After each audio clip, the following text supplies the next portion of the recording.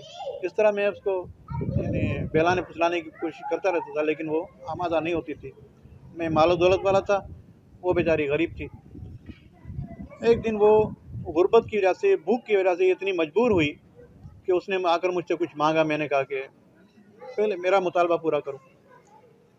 تو وہ بیچاری بے بس تھی, مجبور ہو کر میرے سامنے بیٹھ گئی.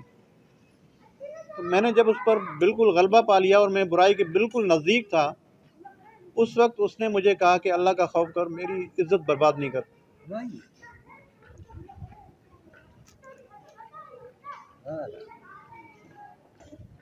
اب عورت بالکل موجود ہے, کوئی نہیں دیکھ رہا ہے. تو اے اللہ میں صرف تیرے خوف کی وجہ سے وہاں سے ہٹ گیا. اور میں نے اس عورت کو وہ جو مانگے تھے اس کی مدد بھی کی, پیسے بھی دیے, اس کو اناج بھی دیا, اور میں صرف تیرے خوف کی وجہ سے وہاں سے ہٹ گیا. تو پھر پتھر اتنا ہٹ گیا کہ اب سامنے سے آسمان بالکل صاف نظر آنے لگا. لیکن اتنی جگہ پھر بھی نہیں بنی کہ لوگ نکل جائیں, یعنی کوئی نکل سکے وہاں سے. پھر تیسرے نے واقعہ بیان کیا. میں نے ایک مزدور منگوایا کسی کو, جیسے ہم پلمبر وغیرہ منگواتے ہیں نا, مزدور منگوایا کوئی کام کے لیے, اپنی مدد کے لیے. اس مزدور نے کام کیا, میں نے اس کے ساتھ کوئی اجرت طے نہیں کی تھی. لیکن جب اس نے کام مکمل کیا تو میں نے اس کو جو پیسے دیے, اس نے کہا کہ نہیں یہ کم ہے. میں نے کہا یہ ٹھیک ہے, یہ اس سے زیادہ نہیں ہونے چاہیے, لیکن وہ اس نے نہیں دیے. وہ ناراض ہو کے چلا گیا. میں نے اس کے پیسے اس کو نہیں دیے. وہ یعنی میں نے کہا یہی پیسے چاہیے تو لے جاؤ. وہ اس نے کہا نہیں, مجھے تو وہ چاہیے جو میں چاہا, یعنی بڑھا کے دو. تو وہ ناراض ہو کے چلا گیا. جب وہ چلا گیا تو میں نے اس کے وہ پیسے جو میں نے نکال کے رکھے ہوئے تھے, وہ میں نے اس سے کچھ بکری وغیرہ خرید لی. کوئی بکری خرید لی. تو اس کے بعد پھر وہ بکریاں بڑھتی چلی گئیں, ایک کے بعد دوسری بکری. ہے وہ بہت بڑا, یعنی سینکڑوں بکریاں ہو گئیں. بہت مہینوں کے بعد, سالوں کے بعد اس آدمی کو کوئی ضرورت پڑی, پیسے ختم ہو گئے. بالکل ہی ایسی حالت میں پہنچ گیا کہ اس کو بہت ضرورت تھی. اس کو پیسے بھی یاد تھے. وہ پھر اس کے پاس آ گیا کہ تجھے یاد ہے فلاں موقع پر تو نے مجھے مدد کے لیے بلایا تھا, مزدوری کے لیے بلایا تھا. اب میں بڑا مجبور ہوں, لاچار ہوں, اور مجھے وہ پیسے یاد ہے. اب وہی پیسے دے دو جو تم دینا چاہ رہے تھے. میں نے کہا اچھا تو اب یوں کرو, یہ جو بکریوں کا یہ جو ریوڑ ہے نا سارا, یہ تم لے جا کے تمہارا ہے. اس نے کہا میں تو ویسے ہی مجبور ہوں, غریب آدمی ہوں, تم میرے ساتھ کیوں مذاق کرتے ہو. مجھے بس میری مزدوری دے دو, میں چلا جاؤں. وہ بار بار یہی, اس کو یقین نہیں آ رہا تھا. لیکن میں نے کہا کہ نہیں, یہ اس پیسوں میں سے میں نے یہ بکری خریدی تھی, اس میں سے یہ سارے جانور یعنی بڑے ہیں. یہ سارا یہ جو غلہ ہے, یہ سارا جانور, یہ سب تمہارا ہے. وہ بڑی خوشی سے ساری بکریاں ہانکتا ہوا لے گیا, اور میں نے اس سے کچھ بھی نہیں لیا, وہ لے گیا سب. اے اللہ, یہ کام اگر میں نے تیری رضا کی خاطر کیا تھا, تیرے خوف کی وجہ سے کیا تھا, تو یہ مصیبت ہم سے ٹال. اس کا یہ کہنا تھا کہ وہ پتھر جو ہے نا وہ دور جا کے گرا, اور وہ تینوں پھر نکلے اپنے سفر پر روانہ ہو گئے. تو کہنے کا مقصد یہ ہے کہ اللہ کا جو خوف ہے اور تقویٰ ہے, یہ بظاہر بہت چھوٹی سی چیز ہے, معمولی سی چیز ہے, لیکن اس کے اندر بہت طاقت ہے. یہ انسان کو بھی تبدیل کرتی ہے، یہ ملک اور معاشروں کو بھی تبدیل کرتی ہے، یہ خاندانوں اور گھروں کو بھی تبدیل کرتی ہے۔ یہ جب انسان کے اندر اللہ کا خوف آ جائے تو اس کی گفتگو کے موضوع بدل جاتے ہیں، اس کی سرگرمیاں اور اس کی جو مصروفیات جن کی ہیں وہ بدل جاتی ہیں۔ اللہ کا خوف، آخرت کا خوف، جواب دہی کا احساس کہ مجھے ایک دن اللہ کے حضور پیش ہونا، یہ چیز جو ہے نا وہ کیسے پیدا ہوگی؟ اس کے لیے قرآن ہے۔ اللہ تعالیٰ نے قرآن میں بار بار اس طرح کی چیزیں کی ہیں، اس طرح کی چیزیں بتائی ہیں کہ انسان کے ذہن کو وہ چیزیں یاد آتی ہیں، آخرت یاد آتی ہے، اللہ کے سامنے کھڑے ہونے کا احساس وہ تازہ ہوتا ہے۔ تو اللہ کا خوف جو ہے وہ بڑی اہم چیز ہے، ہمیں اس کا اہتمام کرنا چاہیے۔ اس کے بعد جو دوسری آیت میں نے پڑھی تھی وہ تھی وَاعْتَصِمُوا بِحَبْلِ اللَّهِ جَمِيعًا وَلَا تَفَرَّقُوا، سب مل کر اللہ کی رسی کو مضبوط پکڑ لو اور تفرقے میں نہ پڑو۔ وَاعْتَصِمُوا بِحَبْلِ اللَّهِ جَمِيعًا وَلَا تَفَرَّقُوا، یہ مشہور آیتیں آپ نے کئی بار سنی ہوگی۔ اب اس میں دیکھا جائے تو اللہ کی رسی سے کیا مراد ہے؟ اس میں مختلف روایات آتی ہیں۔ کچھ لوگوں کا خیال ہے کہ اللہ کی رسی سے مراد قرآن ہے، کچھ لوگ کہتے ہیں کہ اللہ کی رسی سے مراد دین ہے، اور دونوں ہی اپنی جگہ پر درست ہیں۔ اگر دین ہے تو اس میں ہی قرآن ہے، قرآن ہے تو اس میں دین ہے۔ اور رسی جو ہے، آپ کو معلوم ہے کہ رسی میں دو سرے ہوتے ہیں ہمیشہ، رسی کے تین سرے تو نہیں ہوتے نا، دو ہوتے ہیں نا۔ اللہ تعالیٰ فرما رہے ہیں کہ اللہ کی رسی کو مضبوطی سے پکڑ لو۔ اگر کوئی شخص کنویں میں گر جائے تو لوگ کیا کرتے ہیں؟ رسی پھینکتے ہیں نا نیچے، ایک رسی آدمی خود لوگ پکڑتے ہیں اور رسی دوسرے جو نیچے ہوتے ہیں وہ پکڑتا ہے، تو اس کو کھینچ کے باہر نکال لیتے ہیں۔ تو اللہ تبارک و تعالیٰ نے فرمایا کہ رسی کو مضبوطی سے پکڑو، رسی کے دو سرے ہوتے ہیں۔ اب ایک سرا تو مسلمان پکڑیں گے، ان کو پکڑنے کے لیے کہا جائے، دوسرا سرا کس کے پاس ہے؟ اللہ تبارک و تعالیٰ کے پاس ہے، یعنی دوسرا سرا رسی کا اللہ کے پاس ہے۔ یہ ڈائریکٹ کنیکشن جو ہے وہ صرف اور صرف یہ قرآن سے ہے۔ آپ سوچیں کہ کتنی بڑی نعمت ہے، یہ کتنی بڑی کائنات ہے، کروڑا ستارے ہیں، چاند، سورج اور اربعہ قسم کی مخلوقات ہیں، اس میں کنیکشن اونلی ایک اللہ کا اور انسان کا جو ہو رہا ہے، مسلمانوں کا، وہ رسی کے ذریعے ہو رہا ہے، اور وہ قرآن ہے۔ یہ کتنی بڑی بات ہے، کتنی بڑی نعمت ہے۔ تو اللہ کی رسی کو مضبوطی سے پکڑو۔ لیکن آپ دیکھیں کہ آج رسیاں ہر ایک کی اپنی اپنی ہیں۔ نبی صلی اللہ علیہ وسلم نے فرمایا کہ تم پچھلی امتوں کی طرح کے نقش قدم پر چلو گے۔ بنی اسرائیل کے اندر، عیسائیوں کے، نصارہ کے اندر، نصارہ بولتے ہیں عیسائیوں کو، نصارہ کے اندر 72 فرقے بنے، 71 فرقے بنے، اور جو یہود ہیں ان کے اندر 72 فرقے بنے، تو تمہارے اندر 73 فرقے بنیں گے۔ تو آپ دیکھیں، ہے نا 73 فرقے آج بن چکے ہیں۔ اللہ تعالیٰ فرماتے ہیں کہ رسی کو مضبوطی سے پکڑو، لیکن آج ہم دیکھتے ہیں کہ ہر ایک نے اپنی اپنی رسی پکڑی ہوئی ہے، اور ہر ایک یہی کہہ رہا ہے کہ میں رائے راست پر ہوں، حق پر میں ہی ہوں، ہم لوگ ہی حق پر ہیں، باقی سب گمراہ ہیں۔ تو نبی کریم صلی اللہ علیہ وسلم، قرآن میں اللہ تعالیٰ نے فرمایا، نبی کریم صلی اللہ علیہ وسلم نے فرمایا کہ جب صحابہ کے سامنے آپ صلی اللہ علیہ وسلم نے یہ ذکر فرمایا، یہ حدیث بیان فرمائی، تو صحابہ نے فرمایا کہ یا صلی اللہ علیہ وسلم، جب اتنے زیادہ فرقے ہو جائیں گے تو پھر ہمیں پتہ کیسے چلے گا کہ کون حق پر ہے؟ تو آپ صلی اللہ علیہ وسلم نے فرمایا کہ جو میری سنت پر رہے گا، میرے طریقے پر رہے گا، وہ حق پر رہے گا۔ قرآن میں اللہ تعالیٰ فرماتے ہیں کہ وَإِن تَنَازَعْتُمْ فِي شَيْءٍ فَرُدُّوهُ إِلَى اللَّهِ وَالرَّسُولِ، کہ جب تمہارے درمیان کسی چیز پر اختلاف ہو جائے، تنازع ہو جائے، تو اس کو اللہ اور اس کے رسول کی طرف لوٹا دو، اللہ اور اس کے رسول کی طرف لوٹا دو۔ جب تمہارے اندر اختلاف ہو جائے کسی چیز کے اوپر، تو کیا کرنا ہے؟ پھر یہ نہیں کہنا ہے فلاں یہ کہتا ہے، فلاں یہ کہتا ہے، بلکہ آپ دیکھو قرآن کیا کہتا ہے، حدیث کیا کہتی ہے، نبی اکرم صلی اللہ علیہ وسلم کا طریقہ کیا تھا، آپ صلی اللہ علیہ وسلم نے کیا کیا اس موقع پر۔ تو اگر ہم نے قرآن اور حدیث جو ہے یہ بھی نبی اکرم صلی اللہ علیہ وسلم پر وحی کی ایک قسم ہے۔ نبی اکرم صلی اللہ علیہ وسلم کے بارے میں اللہ نے فرمایا کہ یہ نبی جو ہیں یہ اپنی طرف سے کچھ بھی نہیں بولتے ہیں، یہ اللہ کی طرف سے بولتے ہیں۔ تو وہ وحی خفی تھی، وہ ایک وحی ہے وہ جو قرآن کی صورت میں ہے، ایک وہ وحی ہے جو نبی صلی اللہ علیہ وسلم پر حدیث کی صورت میں بھی آئی ہے۔ وہ آپ صلی اللہ علیہ وسلم جو فرمایا کرتے تھے وہ حدیث وہ اللہ کی طرف سے ہی ہدایت ہوتی تھی۔ تو یہ قرآن اور حدیث یہ اللہ کی رسی ہے، اس کو مضبوطی سے پکڑنا ہے۔ ہم نے یہ نہیں دیکھنا جب اختلاف ہو جائے کسی چیز کے اوپر کہ فلاں بڑا عالم کیا کہتا ہے، فلاں کون، میرے والدین کیا کہتے ہیں، میرا قبیلہ کیا کہتا ہے، بلکہ ہم نے یہ دیکھنا ہے کہ اللہ اور اس کا رسول صلی اللہ علیہ وسلم وہ ان کا کیا حکم ہے اس سلسلے میں، بس اس کو دیکھا جائے، باقی سب چیزوں کو چھوڑ دیا جائے، تو آہستہ آہستہ یہ جو امت ہے یہ یکجا ہونا شروع ہو جائے گی۔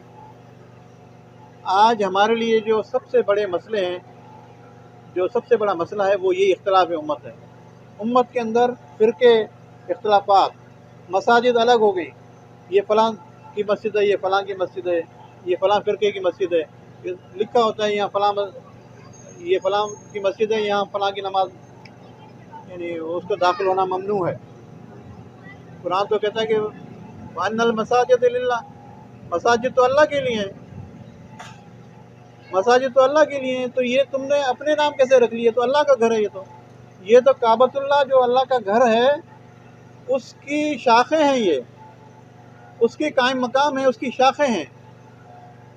یہ تم نے اپنے اپنے فرقے کی چیزیں بنا کے اور مسجدوں کو اللہ کا گھر کے بجائے اپنے فرقے کے مرکز بنا لیے، یہ آپ کو کس نے سکھا دیا؟ تو لوگوں کو اللہ کے راستے سے روکنا، اللہ کی مسجدوں کے دروازے ان پر بند کرنا اللہ کے بندوں کے اوپر، یہ بہت بڑا ظلم ہے، اس کا جواب اللہ کو دینا پڑے گا۔ اللہ تعالیٰ ہمیں سب کو یکجا کرے اور آپس میں محبت کرنے کی توفیق عطا فرمائے۔ آج سب سے بڑا جو مسئلہ ہے ہمارا وہ امت کی تفریق ہے، انتشار ہے اور یہ فرقہ بندی ہے، اور خاص طور پہ یہ بر صغیر کا جو علاقہ ہے اس میں تو یہ چیز بہت زیادہ ہے۔ اس کی وجہ بھی ہے، ایک تو اس کی وجہ یہ ہے کہ اس میں طرح طرح کی جو نا وہ زبانیں بولنے والے لوگ موجود ہیں، جتنی زیادہ زبانیں اس خطے میں ہیں شاید کسی اور خطے میں نہ ہو، مختلف زبانیں ہیں۔ تو جہاں پر زبانیں مختلف ہوتی ہیں وہاں پر دشمن کو تقسیم کرنا جو ہوتا ہے وہ آسان ہوتا ہے، دشمن کے لیے کسی کو تقسیم کرنا آسان ہوتا ہے۔ تو آج یہاں صوبائیت ہے، یہ سندھی ہے، یہ مہاجر ہے، یہ فلاں ہے، یہ پٹھان ہے، اور یہ وہ پنجابی ہے، ہم اپنے صوبے کو فلاں سے پاک کریں گے، یہ کریں گے، وہ کریں گے، سب اللہ کے بندے ہیں۔ یہ تفریق جو ہے اللہ تعالیٰ تو قرآن میں فرماتے ہیں کہ ان اکرمکم عند اللہ اتقاکم، کہ جو تم میں سے اللہ سے زیادہ ڈرتا ہے اللہ کے نزدیک تو وہ اس کا مرتبہ ہے، اللہ کے نزدیک تو وہ محبوب ہے جو تقوی میں اللہ کے خوف میں سب سے بڑھ کر ہے۔ وہاں تو حضرت بلال رضی اللہ تعالیٰ عنہ جو ایک حبشی غلام تھے، جو کہ وہاں کے لوکل عرب بھی نہیں تھے، حبشہ سے آئے تھے اور غلام تھے بیچارے کسی کے، ان کو حضرت عمر رضی اللہ تعالیٰ عنہ جب خود خلیفہ بن گئے تو سیدنا بلال کہتے تھے، سیدنا ہمارے سردار بلال۔ کچھ ملاقات کے لیے آئے بڑے بڑے سردار، ابو سفیان اور رضی اللہ تعالیٰ عنہ، جب اس وقت ایمان لا چکے تھے، فتح مکہ کے بعد جو لوگ ایمان لا چکے تھے، ابو سفیان بھی تھے اور بھی تھے، ان کو حضرت عمر رضی اللہ تعالیٰ عنہ کے لیے ملاقات کے لیے جب وہ گئے تو ان کو انتظار کرایا، انہوں نے باہر بٹھایا، اور حضرت بلال ڈائریکٹ چلے گئے ملاقات کے لیے۔ تو انہوں نے کہا کہ یہ ایک غلام تھا، ہم سردار ہمیں باہر انتظار میں بٹھا دیا۔ تو انہیں سرداروں میں سے کسی نے کہا کہ وہ تو سابقون الاولون میں سے تھے، کہ جب ہم لوگ دین کے نبی صلی اللہ علیہ وسلم کی دشمنی پر تلے ہوئے تھے، یہ اپنے جسم کے اوپر جو نا وہ تشدد برداشت کر رہے تھے، پہلے ایمان لانے والوں میں سے یہ لوگ تھے، تو اس کا درجہ ان کا بلند ہے، ان سے کیا ہمارا مقابلہ ہے۔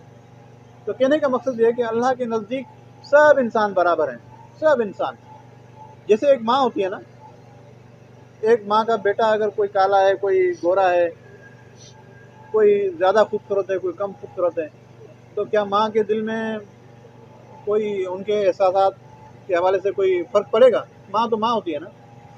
تو اللہ تبارک و تعالیٰ کی محبت انسان کے ساتھ ماں سے بھی بڑھ کر ہے، ماں سے بھی بڑھ کر ہے، یہ آپ یقین رکھیں۔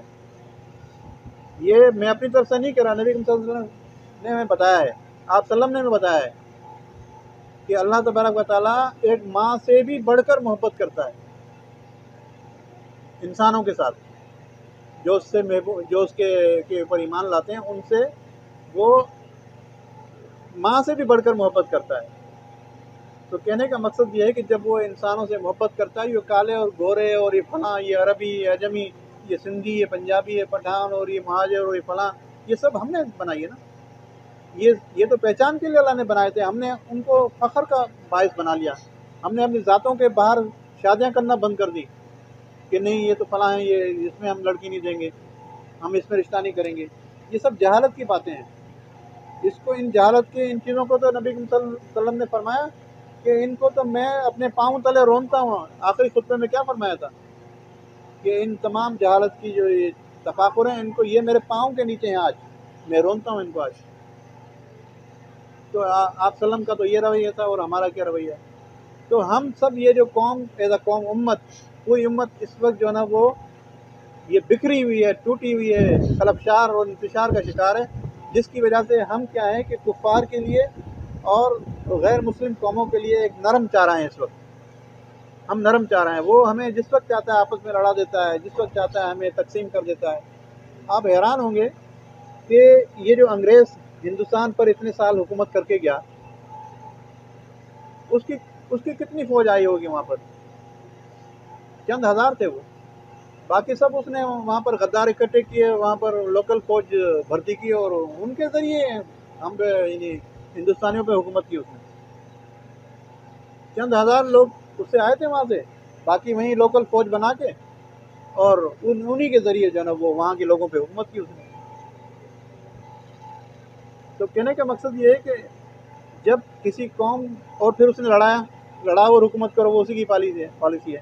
آج بھی آپ دیکھیں جو سیاستدان، جو حکمران لوگوں کو لڑائے، وہ چاہے اس کی باتیں کتنی بھی خوبصورت ہوں، لیکن وہ کبھی بھی امت کے لیے، قوم کے لیے فائدہ مند نہیں ہو سکتا ہے۔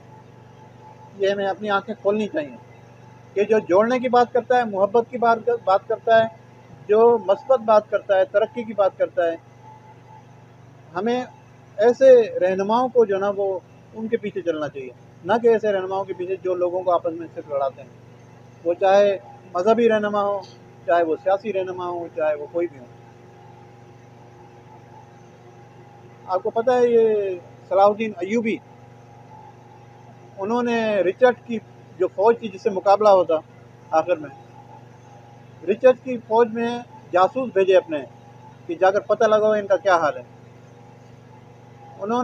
جاسوسوں نے وہاں تھوڑا وقت گزارا، اس کے بعد آگے رپورٹ دی کہ ان کے اندر دو چیزیں ہم نے دیکھی ہیں۔ کس کے اندر؟ عیسائیوں کی جو فوج تھی اس کے اندر دو چیزیں ہم نے دیکھی ہیں۔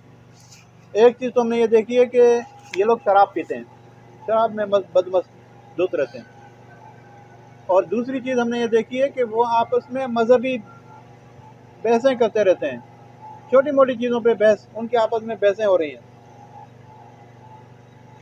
اب جس وقت وہ وہاں پر وہ جاسوس گئے تو کیا بحث چل رہی تھی کہ حضرت عیسیٰ علیہ السلام کا پیشاب جو ہے نا وہ پاک تھا یا ناپاک تھا، اس پہ وہ بحث کر رہے تھے وہ عیسائی۔ اسی طرح کی بحثیں ہمارے بھی ہوتی ہیں نہیں ہوتی ہیں؟